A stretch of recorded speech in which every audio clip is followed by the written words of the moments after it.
습니다. 신명기 18장 15절서부터 끝절까지 우선 같이 한번 읽어보도록 하죠. 천천히 읽어보도록 하겠습니다. 15절서부터 내 하나님 여호와께서 너희 중 내 형제 중에서 나와 같은 선지자 하나를 너를 위하여 일으키시리니 너희는 그를 들을지니라.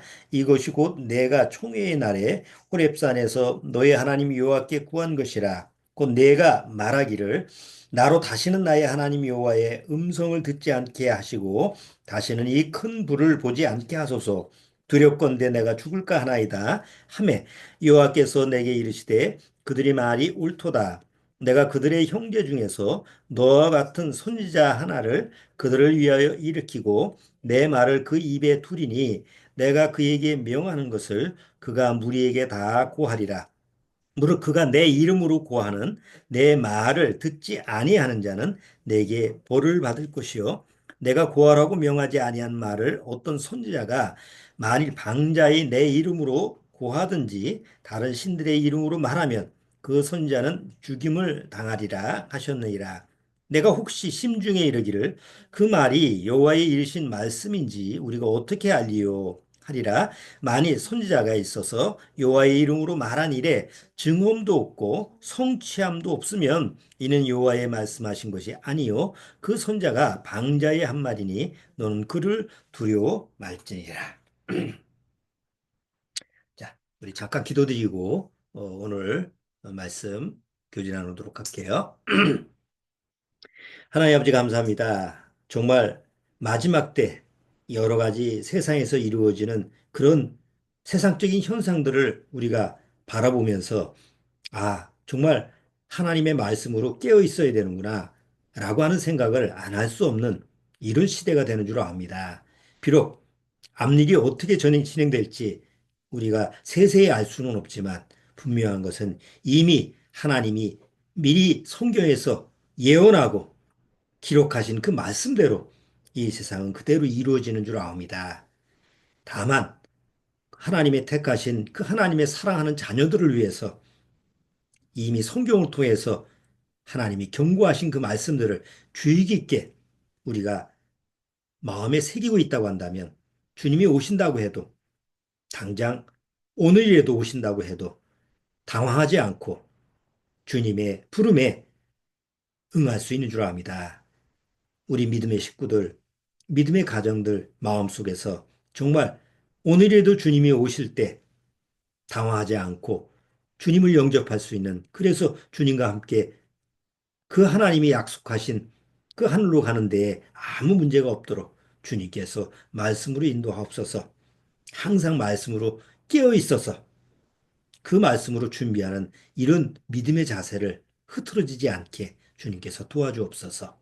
시종을 주님께 부탁드리오며 예수님의 이름으로 기도드리옵나이다. 아멘.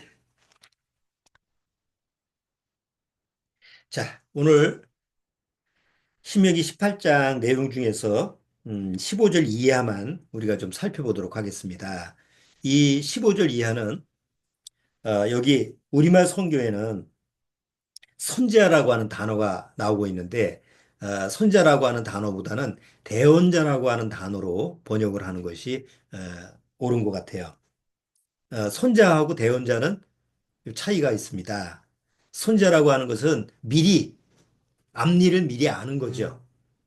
선지라고 하는 것은 그 앞일에 대한 지식이 있는 거예요. 그래서 뭐 하나님이 미리 예언하신 이런 앞일에 대해서 그러니까 알고 있고 하나님의 말씀을 전하는 그런 모습을 선지자라고 성경을 통해서 표현하는데 대언자는 어, 같은 의미지만 여기 대언자라고 하는 뜻이 뭐냐면 대언 뭐 그대로예요.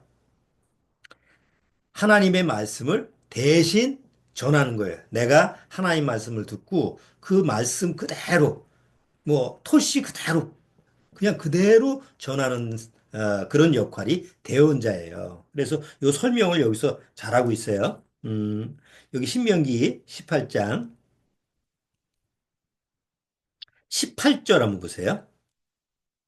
신명기 18장 18장 18절에 보면 내가 그들의 형제 중에서 너와 같은 대언자 하나를 그들을 위하여 일으키고 내 말을 그 입에 두리니 내가 그에게 명하는 것을 그가 무리에게 다 고하리라. 그러니까 여기서 내가 대언자를 택해서 그 대언자한테 내 말을 주고 그리고 내 말을 그대로 이스라엘 백성에게 전달하게 하는 그 역할을 내가 주겠다. 근데 누구를 통해서 주느냐?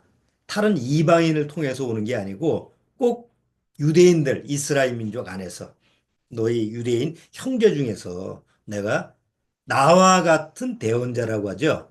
그럼 나와 같다는 건 뭐예요?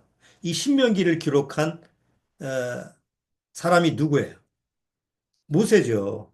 그러니까 모세가 이 신명기를 기록하면서 하나님이 너 같은 대언자, 그 너 모세와 같은 대언자를 너희들한테 주시기로 했다. 이렇게 이제 성경을 통해서 우리한테 기록하신 거예요. 자, 그러면 모세와 같은 대언자가 누굴까요?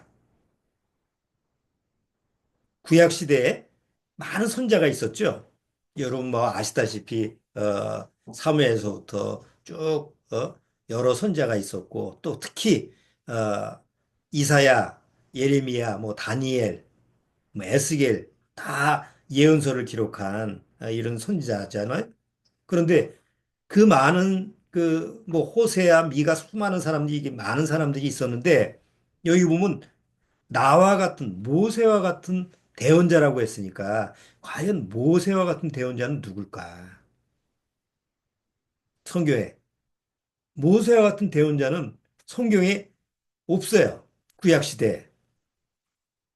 그럼 신약 시대에는 누구예요? 대언자가. 신약 시대에도 뭐 선자가 있었죠. 예수님이 태어났을 때 뭐 선자 뭐 선자 역할을 했던 그런 사람들이 나타나는데 대언자는 없어요. 그럼 대언자가 누구냐?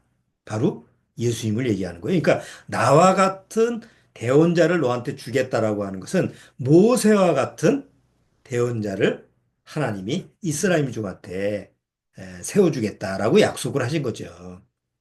자, 그럼 모세와 같은 그 대언자가 왜 예수님이냐? 그러니까 모세와 비슷한 면이 있어야죠. 똑같은 모습이 있어야 되죠.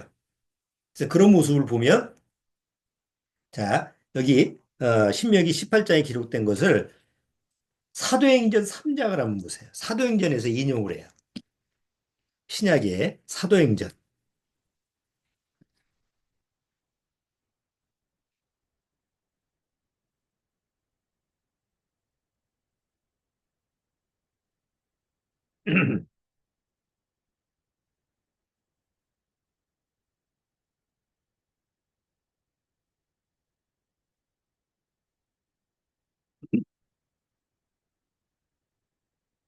자, 사도행전 3장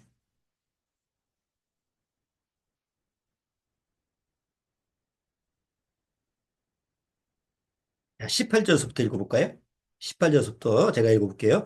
그러나 하나님이 모든 선자의 입을 닦아사 자기의 그리스도의 해 받으실 일을 미리 알게 하신 것을 이와 같이 이루셨느니라.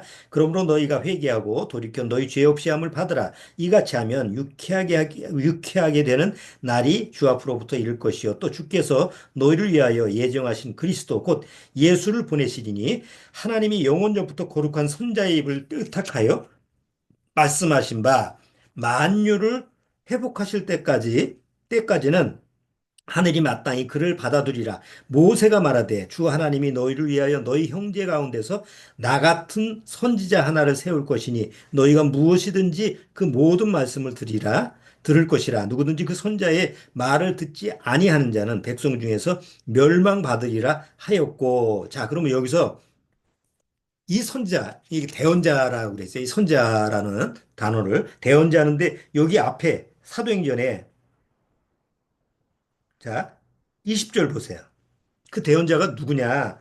또 주께서 너희를 위하여 예정하신 그리스도 곧 예수를 보내시리니 예수를 보내시리니 하면서 그 뒤에 신명기 아까 18장에 있는 나와 같은 모세와 같은 선자를 보내주는데 그분이 바로 예수 그리스도다라고 사도행전 3장에서는 해석을 하는 거예요.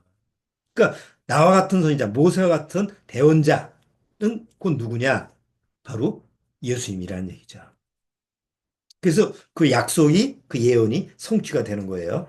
자, 그 모세의 인물의 모습을 보면 예수님과 같은 모습을 우리가 많이 이렇게 연관시켜 보고요. 모세 때, 모세가 태어났을 때 이집트에 무슨 사건이 있었죠? 모세가 태어났을 때 영아 살해 사건이 일어나죠. 이집트 바로 왕이 이스라엘 민족이 점점 늘어나니까 숫자가 늘어나니까 남자아이는 다 죽여라. 그래서 명령을 해가지고 그 다 남자아이는 죽이는데 모세는 어떻게 살았어요? 그 어머니가 그 갈대 상자로 해서 애굽 강가에다가 거기다 보호를 해서 결국 모세는 살죠. 그래서 나중에 이스라엘 민족을 구원하는 그런 모습이 나타나는데 예수님이 태어나셨을 때 유대 땅에 무슨 사건이 일어났어요? 똑같이 영아 살해 사건이 일어나죠. 뭐 메시아가 저 이스라엘에 태어난다, 왕이 태어난다라고 하니까 그걸 한 왕이 다 어? 남자아이는 다 죽여라라고 명령을 내리잖아요. 그래서 예수님이 애굽으로 피신해 가는 그런 모습을 우리가 보게 되죠. 또 모세가 그 광야에서 40년, 그러니까 물에서 건짐을 받고 광야에서 40년 동안 훈련받는 그런 모습을 통해서 또 예수님이 광야에 나가셔서 사단에게 시험을 받는 그런 연관성. 어, 모세는 어떤 역할을 했죠? 이스라엘 민족을 하나님의 그 사단의 권세에서 그 바로왕이라고 하는 그 애굽에서 건져내는 건 바로 예수님이 죄악의 권세인 사단의 권세에서 우리를 구원하는 구원의 인도자하고 똑같은 모습이죠. 아, 또 그 모세가 이스라엘 민족을 애굽에서 건져냈을 때 그냥 이렇게 건져내는 게 아니라 하나님이 기적을 보여주잖아요. 열 가지 재앙으로. 그렇죠? 그러니까 하나님의 기사와 기적을 일으키는 그런 모습을 통해서 예수님은 이 세상에 오셔서 뭘 보여주셨어요? 역시 기사와 이적을 통해서 뭐 하나님의 아들이라고 하는 것을 증거하는 모습을 보여주셨어요. 또 모세는 뭘 받았어요? 하나님의 말씀을 받았죠. 율법, 또 제사법을 받았어요. 그런데 예수님은 그 율법과 제사법을 완성하신 분으로 오시는 거죠. 자, 가장 중요한 것은 뭐냐면 하나님이 구약의 그 많은 선자들 중에서 모세는 특별하다. 왜 특별하느냐? 다른 선자는 내가 말로 환상이나 아니면 계시나 이렇게 해서 전했어요. 그래서 주로 비대면이에요. 근데 모세는 대면을 했어요. 모세는 다른 선지자하고 다르게 다른 사람하고 다르다. 나하고 직접 대면해서 말하는 자다. 그래서 지면에서 가장 온유한 자가 아니냐. 아론하고 그 누이 미리암이 모세를 대적했을 때 하나님이 모세에 대해서 이런 변호를 하시죠. 민수기 12장.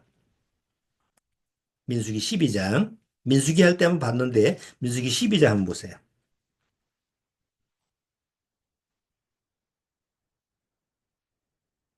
민수기 12장 8절.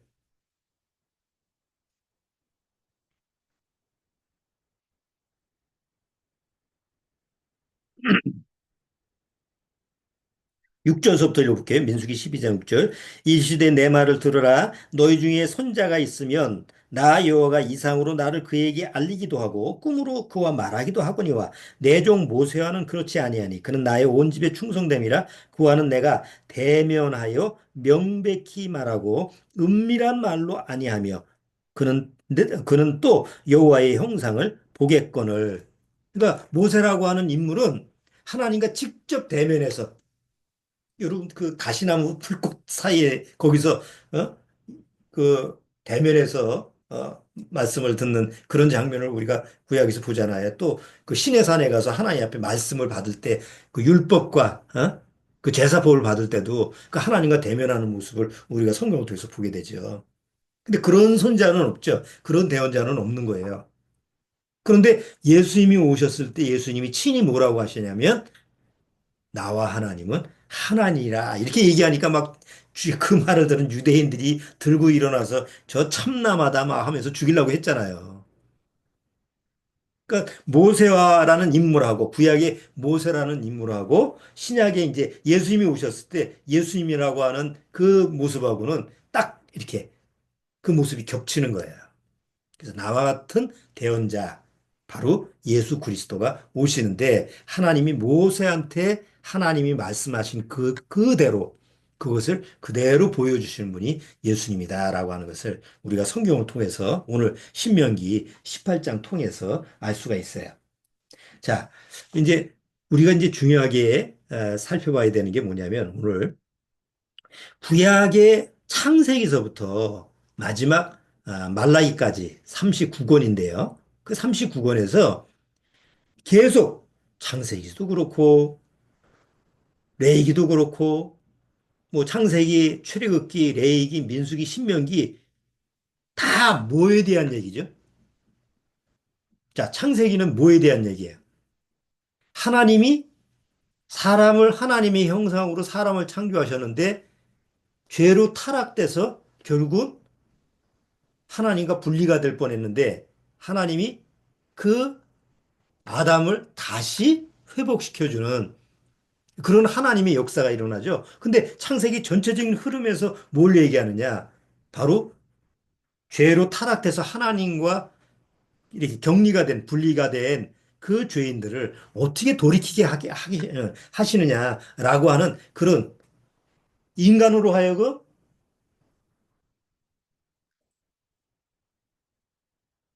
줄 알았는데 시끄럽게 하네. 자, 인간으로 하여금 정말 죄로 타락돼서 어찌할 수가 없는데 하나님도 뭐 버리면 그만인데 하나님이 그를 어떻게 회복시키느냐. 내가 앞으로 누굴 보내겠다라고 하는 그런 가장 핵심적인 해답이 창세기에 기록되어 있는 거죠. 출애굽기는 뭐에 대한 얘기예요? 이스라엘 민족을 애굽에서 건져내는 그 이스라엘 역사를 통해서 하나님이 앞으로 보낼 메시아가 오면 너희들을 이렇게 구원하내겠다라고 하는 구원의 역사가 출애굽기예요. 그럼 레위기는 뭐예요? 하나님의 백성이 하나님을 섬길 수 있는 거룩한 삶이라고 하는 게 어떤 모습이냐? 앞으로 하나님 보내신 메시아가 오면 이런 모습으로 너희들을 어? 인도하실 거다. 뭐 희생 제물을 어떻게 하는 거 다 뭐하고 연관돼 있어요. 다 예수님과 연관돼 있어요. 민수기 하나님과 그 하나님 보내신 메시아가 왔을 때 이스라엘 민족을 어떻게 이 세상에서 이끌어 가실 거냐. 신명기 여기 오늘 본 내용도 앞으로 모세와 같은 대언자가 오는데 그 대언자가 너희를 위해서 어떻게 할 거냐. 하나님 말씀을 직접 받아서 너희들한테 전할 거다. 뭐 여호수아, 그다음에 사사기, 그다음에 이제 이스라엘 민족의 뭐 역사서, 그다음에 예언서, 구약의 39권 전체가 다 초점이 어디예요? 예수님을 얘기하고 있어요. 이사야서가 언제 제가 시간이 되면 이사야서를 같이 한번 다뤄볼 건데 이사야서가 몇 권으로 돼 있죠? 신기하게도 66권으로 돼 있습니다. 성경은 몇 권이에요? 성경도 66권입니다. 그래서 이사야서 전체의 내용을 보면 다 초점이 어디로 초점을 맞추고 있느냐? 앞으로 이렇게 하나님이 보내실 메시아가 오는데 그분이 어떻게 뭐 어떻게 될 거냐? 또 뭐 스가랴사 이런 데는 어디서 태어날 거냐? 또 뭐 어떻게 십자가에서 죽으실 거냐라고 하는 것도 또 뭐 다루고 있고. 그러니까 예수님이라고 한 그 인물이 이 세상에 딱 태어나서 우리처럼 어떻게 살아야 될지 그거는 살아봐야 그게 나오는 거잖아요. 내가 미리 뭐 예측한 대로 내가 미리 이렇게 어떤 그 시나리오가 써진 대로 내가 사라지는 건 아니잖아요. 근데 예수님은 이미 그 청사진이 나와 있어요. 이렇게 태어나서 이렇게 살다가 이렇게 죽을 거다. 죽음 이후에 어떻게 될 거다라는 게 딱 시나리오가 짜져 있다고. 그러니까 그거를 예수님이 이 세상에 오셔서 어떻게 전 생애를 살게 되실 거냐라고 하는 걸 기록한 내용이 구약 39권이에요. 그래서 구약 39권의 전체 내용이 다 예수님에 대한 예언이라고 하는 거예요. 그걸 뭐 일일이 그걸 어떻게 예언하고 어떻게 이게 끄집어낼 수는 없지만 그 중요한 뭐 우리가 요런 부분은 매치를 시켜서 예수님의 예언이 이렇게 성취가 됐구나. 이런 부분을 우리가 이렇게 조금씩 발췌할 수는 있어도 그 구약 전체의 내용을 다뭐 일일이 세세하게 구분할 수는 없죠. 근데 중요한 것은 예수님의 전체 모습을 하나님이 예언하신 그 내용이 바로 구약 39권이라는 거예요.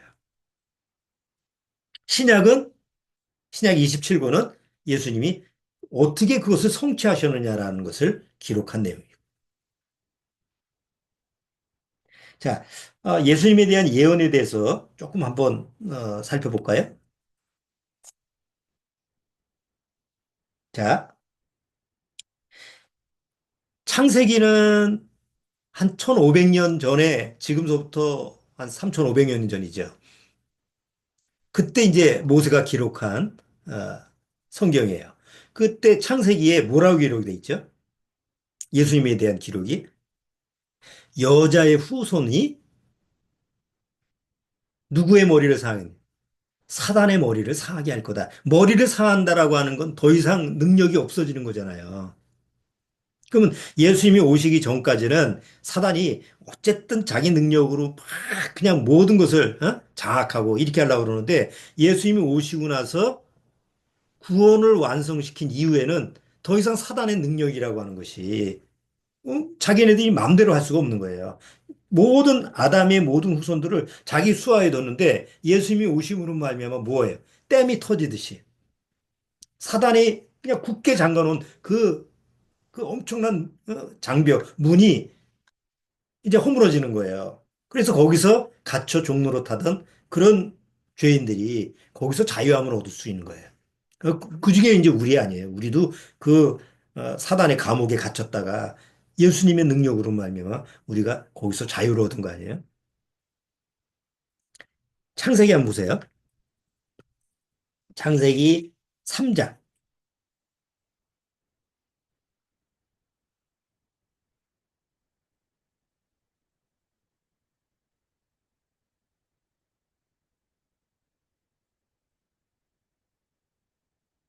자, 창세기 3장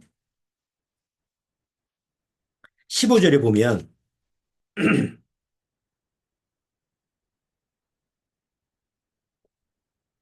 자, 15절에 내가 너로 여자와 원수가 되게 하고 너희 후손도 여자의 후손과 원수가 되게 하리니 여자의 후손은 내 머리를 상하게 할 것이요 너는 그의 발꿈치를 상하게 할 것이라. 자, 여자의 후손이라는 단어가 나옵니다. 그러니까 여자의 후손이라는 말은 여자를 통해서 아기가 나오는 거예요. 당연히 여자가 아이를 낳죠. 그런데 사실 아담과 하와 이후에 사실 모든 인간은 누구의 후손이에요? 남자의 후손이죠. 그 남자 성을 이렇게 따는 이유가 있잖아요. 지금 뭐 여자 성하고 남자 성하고 같이 하고 그러지만 원래 뭐 동서양을 막론하고 원래서부터 어디 성을 따요? 남자의 성을 따요. 예? 아니 그 원리는 뭐 기독교가 아니더라도 우리나라의 어떤 그런 모습을 통해서도 옛날 말에 남자가 뭐예요? 엄마가 아이를 낳는데 아버지가 나를 낳았고 어머니가 나를 기렸다고 해요.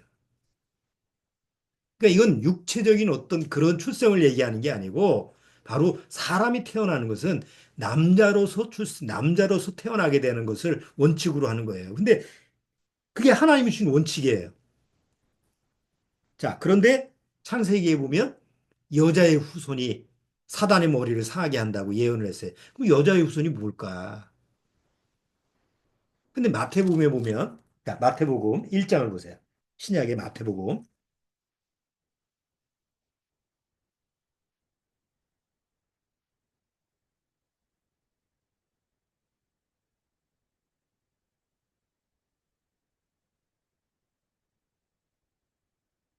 자, 마태복음 1장 18절 보세요. 1장 18절 예수 그리스도의 나심은 이러하니라 그 모친 마리아가 요셉과 정혼하고 동거하기 전에 성령으로 잉태된 것이 나타났더니 그 남편 요셉은 의로운 사람이라. 여기 보면 예수 그리스도의 나심, 예수님의 태어나심을 이렇다 하게 하면서 성령으로 마리아가 아이를 낳았다라고 얘기하죠. 그러니까 남자와 여자가 서로 연합을 해서 아이를 낳는 것이 정상적인 어떤 출생의 원리인데 예수님이 태어나실 때는 이 자연의 어떤 출생의 원리가 아니고 하나님이 성령을 통해서 여자의 몸에서 아이를 태게 하는 거예요. 이거는 불가능한 거죠. 이런 일은 있을 수가 없죠. 그래서 예수님이 태어나시기 전까지는 여자의 후손이라고 하는 것은 비밀이에요. 알 수가 없었어요. 아니, 구약의 그 수많은 선자들도 여자의 후손이라는 성경은 읽지만 그 전까지 여자의 후손이라는 존재가 없었잖아요. 어떻게 여자가 남자 없이 여자 혼자서 아기를 낳느냐고.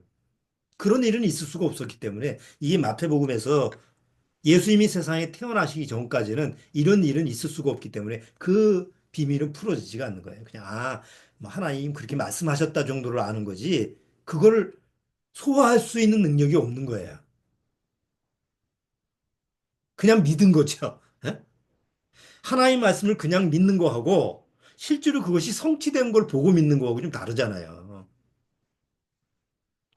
근데 예수님이 마리아를 통해서 성령으로 잉태됐다라고 하는 것이 이제 성취가 됐을 때 우리는 비로소 여자의 후손이 바로 앞으로 오실 예수님에 대한 예언이구나라는 것을 이렇게 연결시키는 거인 거죠. 자, 그래서 이사야서 선자는 그거를 어떻게 다시 재해석을 했느냐면 이사야서 구약의 이사야서를 보세요. 이사야서 7장.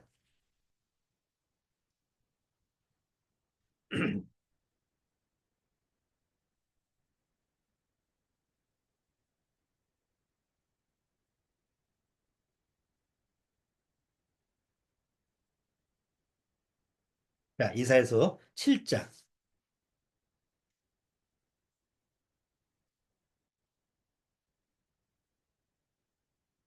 자, 이사야서 7장 14절 보세요.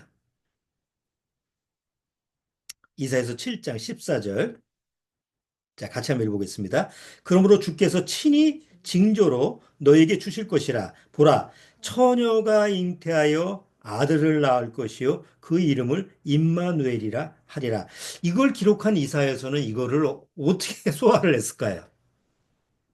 아니, 처녀가 잉태해서 아들을 낳는다는, 처녀가 잉태한다는 건 몰래 남자하고 만난 그런 얘기를 하는 게 아니고, 남자를 모르는 상태에서 여자 혼자서 아기를 낳는다는 얘기인데 과연 이것을 하나님 말씀을 받은 이사야가 이걸 기록했을 때 그걸 어떻게 받아들였을까 말이에요. 이해하는 게 아니죠. 이해가 안 되죠.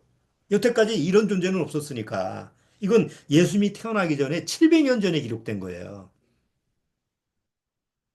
예수님 비슷한 당시에 기록되는 게 아니고 이미 700년 전에 하나님의 예언의 말씀이 대언자 이사야를 통해서 기록한 거예요. 그러니까 대언자라는 게 뭐예요? 자기 생각하고 뭐 자기 뭐 이해가 필요 없어요. 그냥 하나님 말씀을 전하면 그대로 듣고 전하면 되는 거예요. 그래서 여기서 처녀가 잉태하여 아들을 낳을 것. 딸 아니에요. 아들이에요. 처녀가 잉태하여 아들을 낳을 것이요. 그 이름을 임마누엘이라 하리라. 임마누엘이 뭐 하나님이 함께 하시다. 자, 그런데 이사야서 9장을 한번 보세요. 이사야서 9장. 자, 9장 6절에 보면 9장 6절에 보면 또 같이 한번 읽어볼까요? 이는 한 아기가 우리에게 낳고 한 아들을 우리에게 주신 바 되었는데 그 어깨에는 정사를 메었고 그 이름은 기묘자라 모사라 전능하신 하나님이라. 아기가 하나님이라고 그래요. 이건 또 어떻게 이해할 거예요?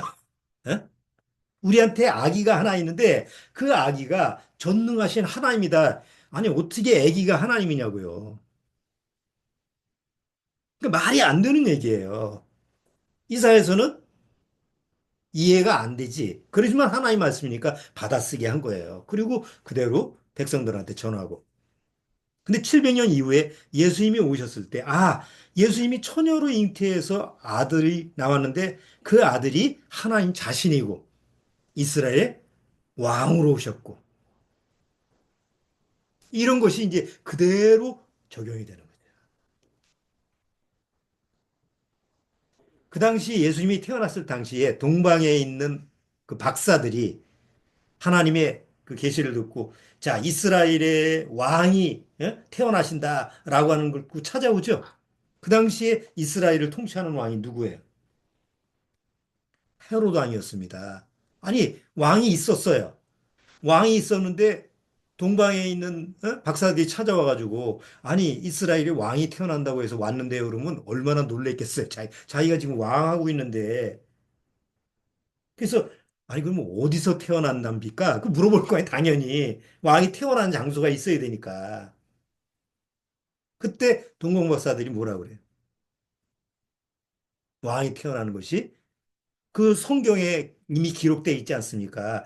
거기 베들레헴이라는 데에서 태어난다고 합니다. 그거를 예수님이 태어나시기 전 한 500년 전에 기록된 기록이 있어요. 자, 어디예요?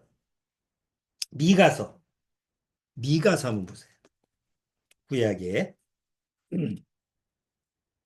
여 이사야 뒤쪽으로 보면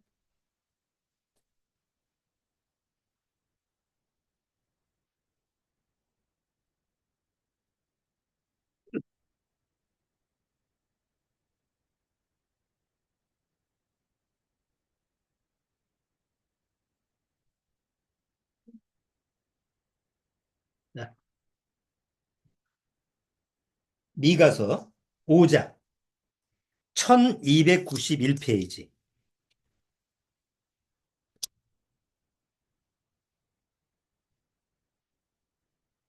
자, 미가서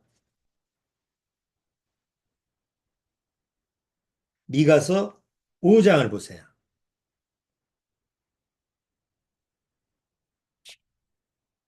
자, 미가서 5장 2절 보시죠.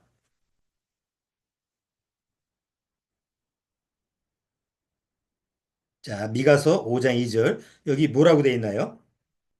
베들레헴 에브라다야.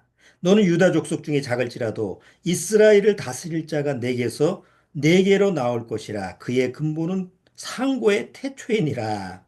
여기 어디서 태어나느냐? 바로 베들레헴이에요. 예수님이 어디서 태어나셨어요? 베들레헴 마구간에서 태어나셨잖아요. 그러니까 헤롯이 그 말을 듣고 야, 안 되겠다 싶어서 싹 죽여라. 그때 시기를 정해서 요맘때쯤 태어난 남자아이는 싹 죽이라고 그러죠. 그러니까 하나님이 그 요셉과 마리아한테 빨리 애굽으로 가서 피신해라. 그래서 애굽에 가서 피신하죠. 그러니까 미가서에 예수님이 오시기 500년 전에 미가 선자를 통해서 앞으로 오실 모세와 같은 대언자가 태어나는데 그가 메시아고 이스라엘의 구원자고 이스라엘 왕인데 태어날 장소는 어디냐? 바로 베들레헴이다. 라고 미리 예언을 해놓은 거예요. 대언을 한 거예요. 그리고 예수님은 그대로 뭐예요? 그대로 베들레헴에서 태어나신 거죠. 처녀가 아들을 낳은. 이게 뭐 시간이 많이 걸리기 때문에 제가 이제 마태복음이나 이런 내용을 안 이거 뭐 찾아야 되는데 안 찾았어요. 왜냐하면 여러분들이 성경을 보시면 그대로 성취가 된 모습 우리가 많이 읽었잖아요. 예수님이 공생의 기간 동안에 이제 예수님이 왕으로 오셨으니까 성경에는 왕으로 이제 이스라엘 민족한테 나타나야 되잖아요. 그렇죠? 예수님이 이스라엘 왕으로 오셨다고 한다면 왕이 그냥 평민 그런 삶으로 살면 안 되니까 내가 이스라엘 왕으로 왔다라고 하는 것을 선포해야 되잖아요. 그래서 왕으로 왔을 때 어떻게 그 왕이라고 하는 것을 선포를 할 거냐. 근데 성경은 미리 스가랴서라고 하는 스가랴 선지자를 통해서 예루살렘 성의 왕으로 입성하실 때 뭘 타고 가시느냐? 나귀, 어린 나귀를 타고 가신다라고 또 성경에 예언을 해놨어요. 스가랴서 9장. 자, 오늘 뭐 중요한 뭐 몇 개만 우리가 찾아보려고 그래요. 자, 미가 다음에 그리고 쭉 뒤에 보면 스바냐 다음에 스가랴가 있어요. 스가랴. 자, 같은 스라고 해서 스바냐를 찾으면 안 됩니다. 스가랴를 찾아야 됩니다. 스가랴 9장.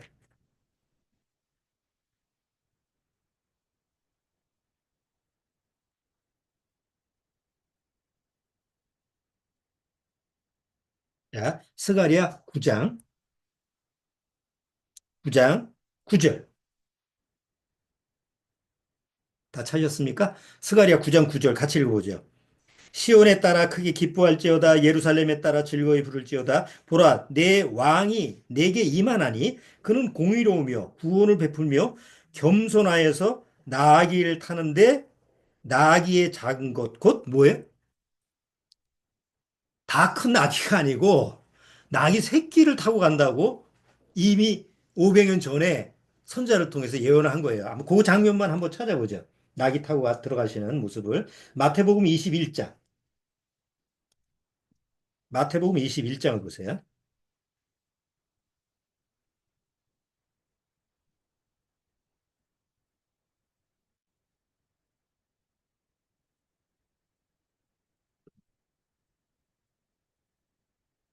자, 마태복음 21장.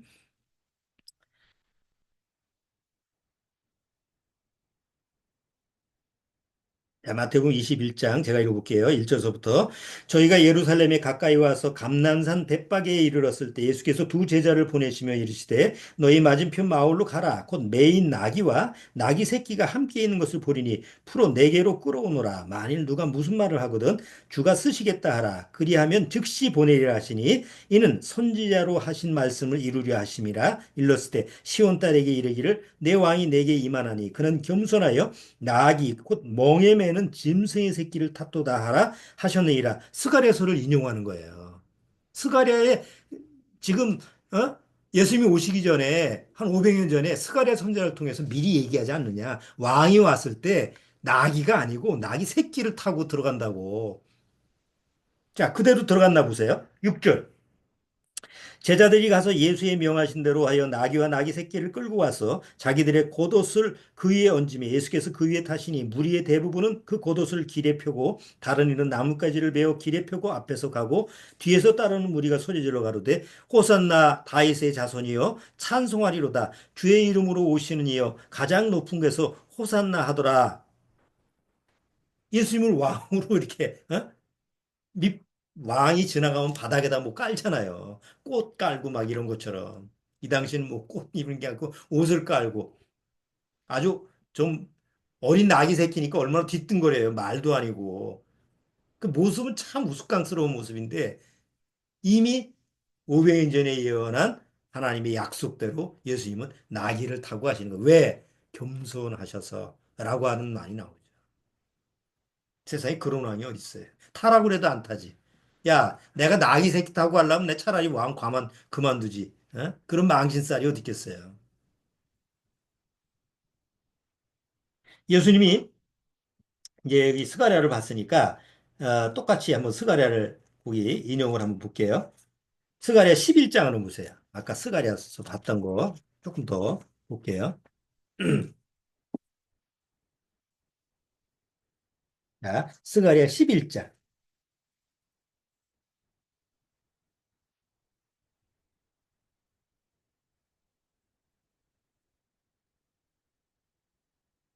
자, 스가랴서 11장.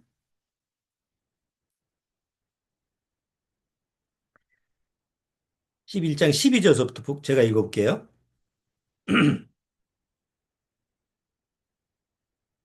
내가 그들에게 이르되 너희가 좋게 여기거든 그 뭐죠?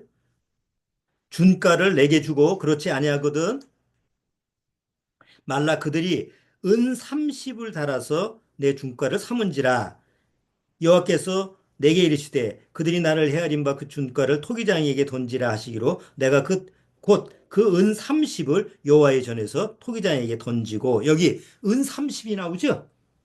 그럼 은 30은 예수님과 어떤 연관성이 있죠? 가룟 유다가 예수님을 판 금액이죠. 그러니까 이미 예수님이 얼마에 팔릴 것이냐라고 하는 금액도 정확하게 성경에 이미 기록된 대로 적용이 되는 거예요. 그거는 마태복음 26장에 그대로 기록이 돼 있어요. 예수님이 고난 받으실 것을 잘 설명하신 게 이사야서 53장이에요.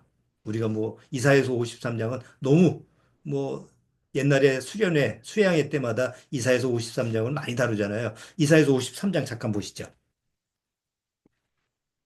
예수님이 어떻게 십자가에서 죽을 것이냐, 예수님이 왜 오셔서 죽으시느냐, 그런 예수님에 대한 십자가의 고난을 미리 예언하신 내용이 이사야서 53장이죠.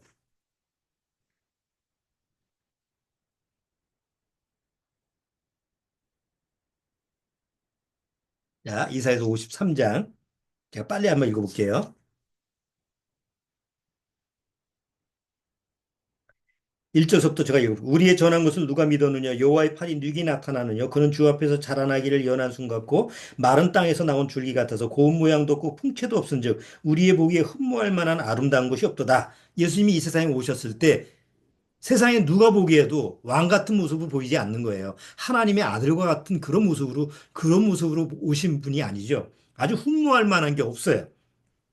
자, 3절. 그는 멸시를 받아서 사람에게 실어버린 바 되었으며 간고를 많이 겪었으며 질고를 하는 자라 마치 사람들에게서 얼굴을 가리우고 보지 않음을 받는 자 같아서 멸시를 당하였고 우리도 그를 귀히 여기지 아니하였도다. 그는 실로 우리의 질고를 지고 우리의 슬픔을 당하였거늘 우리는 생각하기를 그는 징벌을 받아서 하나님에게 맞으며 고난을 당한다 하였노라. 그가 찔림은 우리의 허물을 인하며 그가 상함은 우리의 죄악을 인함이라. 그가 징계를 받음으로 우리가 평안을 누리고 그가 채찍에 맞음으로 우리가 나음을 입었도다. 여기 이 내용으로 구원받은 말씀을 가지고 있는 사람 많잖아요. 그러니까 이미 예수님이 오시기 700년 전에 그 예수님이 모세와 같은 대언자가 이 세상에 오면 나와 어떤 관계로 십자가에 죽냐? 나의 죄를 위해서 죽으실 거다. 근데 너는 나하고는 아무 상관없이 여기지 않겠느냐? 이걸 그대로 써놓은 거예요. 이제 그대로 성경대로 적용된 거 아니에요. 예수님이 모욕과 십자가에서 모욕과 조롱을 받는 건 시편 35편에 11절에 기록되어 있고 이제 시간이 많이 지나서 제가 찾진 않을게요. 예수님의 옷을 제비 뽑을 거다. 예수님 십자가에서 그 군사들이 예수님의 옷을 제비 뽑아가지고 서로 나눠 갖는 장면이 나타나죠. 마태복음에. 자, 옷을 제비 뽑는 것도 시편 22편에 18절에 예언되어 있고 또 채찍에 맞으시는 것도 아까 이사야서 53장에 봤고 예수님이 십자가에서 목마르시다. 내가 목마르다라고 십자가에서 말씀하셨죠. 그런 모습이 시편 69편에 21절에 예언되어 있고 나중에 뼈가 꺾이지 않죠. 예수님이 이미 죽으신 걸 알고 군사들이 예수님의 뼈를 꺾지 않죠. 그래서 뼈를 꺾지 않을 거라는 것을 시편 34편 20절에 예언되어 있고 양편의 두 강도가 같이 죽잖아요. 그냥 혼자 십자가에 죽는 게 아니고 양편에 죄인들과 함께 죽으실 것을 어, 예언한 게 아까 이사에서 53장에 예언되어 있고 예수님이 죽어서 어디에 무덤에 장사 지내죠? 아무 무덤이 아니라 부자의 무덤에 장사 지내실 거다를 예언한 게 이사에서 53장 아까 9절에 기록되어 있고 그 무덤에서 다시 살아나실 거다라게 예언되는 게 호세에서 6장 2절에 보면 다시 살아나실 걸 예언돼. 그러니까 예수님이 아까 처녀가 잉태하여 아들을 낳을 거다라고 성령으로 잉태될 거라고 하는 예수님의 태어나심서부터 십자가에 죽고 다시 살아나실 거다라고 하는 그 모든 예수님의 행적이 성경에 그대로 기록되어 있는 거예요. 그러니까 하나님의 미리 예언이, 그러니까 하나님의 대언자들이 앞으로 내가 너희를 위해서 이렇게 모세와 같은 대언자를 보내는데 그 모세와 같은 대언자가 얘기하면 그 말을 어떻게 해요? 들어라. 아까 신명기 뭐라고 했어요? 내가 대언자를 보내는데 그 대언자의 말을 듣지 않으면 뭘 받는다고? 벌을 받을 거다라고 신명기에 아까 우리가 봤잖아요. 읽었잖아요. 그러면 예수님이 그대로 성경대로 오셔서 예언의 성취를 99.9%가 아니라 100% 하셨다고 하면 이제 앞으로 남은 예언도 있죠. 앞으로 예수님이 오셔서 어떻게 하실 거냐. 이런 부분이 만에 하나라도 안 될 확률이 있을까요? 그런 확률은 없는 거예요. 자, 요한계시록 끝에, 맨 끝에 예수님이 사도 요한이 하나님 말씀을 대언하면서 무슨 예언을 했어요? 요한계시록 맨 끝에 보세요. 요한계시록 22장.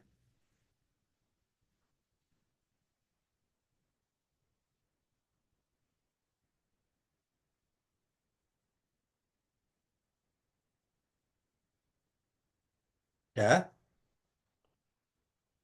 20절. 요한계시록 22장 20절. 거기 뭐라고 돼 있어요? 이것들을 증거하신 이가 가라사대 때 내가 진실로 속히 오리라 하시거늘. 내가 어떻게 온다고요? I come quickly. 퀵 서비스 아시죠? 퀵 서비스. 어? 내가 속히 오리라. 반드시. 그러면 반드시 그것도 그냥 앞으로 어느 날인가 오겠다가 아니라 반드시 속히 오리라고 예수님이 말씀하셨다고 한다면 이 앞에 예수님이 이 세상에 그대로 구약의 대언자들이 얘기한 그대로 다 오셔서 일을 끝내고 오셨다고 하면 내가 다시 너희를 위해서 왜 오시는 거예요? 데려가기 위해서 오시는 거 아니에요. 구원받은 우리를 데려가시기 위해서 오신다고 그랬잖아요. 그럼 그 말은 안 지킬까요? 그 말은 뭐 거짓말일까? 그 말은 에이, 오실지 안 오실지 몰라. 그럴까요? 그럴 수가 없는 거죠. 앞에 예언들이 100% 성취가 됐다고 한다면 이 마지막 때 내가 속히 너희를 데리러 오겠다라고 하는 이 말씀도 이게 속히 이루어지는 하나님의 대언의 말씀이라는 거예요. 만약에 이 말을 안 들으면 너에게 벌을 내릴 거다. 그러면 우리는 어떤 자세가 돼요? 속히 온다는데 아니 그렇게 급히 오실 필요 없어요. 아이고 난 지금 뭐 아직 뭐 할 일도 많고 난 지금 학생인데요. 앞으로 뭐 내가 하고 싶은 일도 많고 아 나는 이제 결혼해서 이제 애도 키워야 되고 또 뭐 애도 낳아야 되고 또 나는 이제 아이들도 아직 성장하지 않아가지고 또 결혼도 시켜야 되고 손자도 못 보고 이런 앞으로의 세상 사는 그런 여러 가지 일들이 예수님을 지체할 수 있는 이유가 될까요? 아이고 내가 이 세상에 안 해본 것도 많은데 다 해보고 오셨으면 좋을 텐데 예수님 어? 지금 오시면 안 됩니다. 이럴 수 있냐고요. 난 내가 속히 오겠다. 사도 요한은 여기 뒤에 뭐라고 그랬어요? 내가 속히 오리라고 하니까 아멘 오시옵소서. 속히 오시옵소서. 그대로 오시라는 말은 속히 오시옵소서. 우리 마음의 소망이 그렇잖아요. 저뿐만 아니라 아마 여러분들도 마음속에 아 예수님이 약속하신 대로 빨리 속히 오셨으면 좋겠다라는 마음이 소망이 있을 거예요. 그걸 위해서 우리 마음의 자세에서 지금 내가 기도해야 돼. 정말 기도가 필요한 여러 가지 상황들이 있잖아요. 내 아이가, 내 자식이 아직 구원이 안 돼 있다고 한다면 정말 예수님이 혹해 오신다는 그 약속, 그 말씀을 마음에서 아, 주님, 좀 빨리 속히 오시더라도 그 전에 내가 뭘 준비할까? 주님 앞에 뭘 기도를 드릴까? 이런 부분이 누가 가르쳐서 되는 게 아니라 마음에서 이게 말씀을 통해서 적용이 되는 거예요. 오늘 신명기 18장을 통해서 모세와 같은 대언자를 하나님이 보내주신다고 했는데 그분은 이미 2000년 전에 예수 그리스도로 오셔서 모든 일을 완성하시고 이제는 그 완성하신 구원받은 성도들한테 또 하나의 약속을 했는데 내가 속히 와서 너희를 데려가겠다. 라고 하는 약속이 이제 우리한테 남아있는 거예요. 그리고 그 약속이 점점 가까이 오고 있다라고 하는 너무 분명한 사실이에요. 그런 것을 여러분들이 그냥 뭐 허투루 아이 뭐, 늘 하는 얘기니까 이렇게 듣지 마시고 한번 경각심을 갖고, 아, 주님이 오늘 뭐 내일 오시든 지혜로운 처녀처럼, 슬기로운 처녀처럼 항상 준비하고 떠날 준비를 하는 이런 자세가 있어야 될 것 같아요. 그렇다고 해서 뭐 세상을 등지고 살거나 세상을 등한히 하고 살고 이러자는 얘기가 아닙니다. 떠나는 날까지 우리가 열심히 성실히 세상을 살아야 되지만 마음은 절대 세상에 두면 안 된다라는 거 꼭 여러분들이 기억하시기 바랍니다. 자, 오늘은 여기까지 하도록 하겠습니다. 다음 주는 19장 내용을 같이 한번 살펴보도록 할게요.